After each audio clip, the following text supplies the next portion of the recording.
ஒரு நாட்டின் அரசன் தனது பகைவர்களை எல்லாம் வென்று சிறப்புடன் ஆட்சி புரிந்து கொண்டிருந்தான்.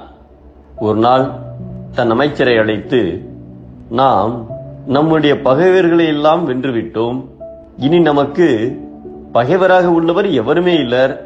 குறுநில மன்னர்கள் எல்லோரும் நமக்கு ஒழுங்காக கப்பம் கட்டுகிறார்கள். ஆகையால் நமக்கு பகைவர் என்னும் பேச்சுக்கே இடமில்லை. அதனால் இனி எதற்காக இவ்வளவு பெரிய படையை வைத்துக் கொண்டு வீண் செலவு செய்ய வேண்டும்? இப்பெரும் படையை கலைத்துவிட்டால் ஏராளமான செல்வம் மீதமாகுமே என்று கூறினார். அதை கேட்ட அமைச்சர், அரசே, படையை நாம் கலைத்து விட்டோம் என்பதை நம்மிடம் தோல்வியடைந்தவர்களும் நமக்கு கப்பம் கட்டுகின்ற குறுநில மன்னர்களும் அறிந்தால் எல்லோரும் ஒன்று சேர்ந்து நம்மீது படையெடுத்து வந்து விடுவார்கள். அவ்வாறு வந்தால் நமக்கு அழிவுதான் ஏற்படும். ஆகையால் செல்வம் செலவாகின்றது என்பதற்காக படையை கலைப்பது ராஜதந்திரமாகாது என்று தெளிவாக எடுத்துக் கூறினார்.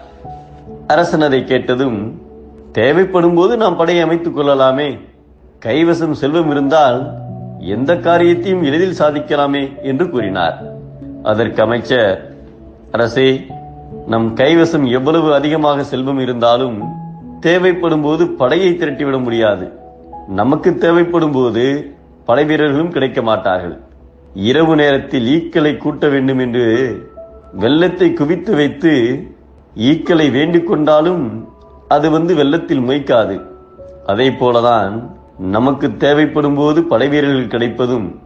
ஆகையால் படையை மேலும் பெருகி வலிமைப்படுத்த வேண்டுமே என்று கலைப்பது முறையென்று நமது படைகள் வலிமையில் குண்டி இருந்தாலும் தோற்றத்தில் பெருகி இருந்தால் நம்மிடம் தோல்வியடைந்தவர்களும் கப்பம் கட்டும் பயந்து அடங்கி இருப்பார்கள் என்று எடுத்துக் கூறினார்.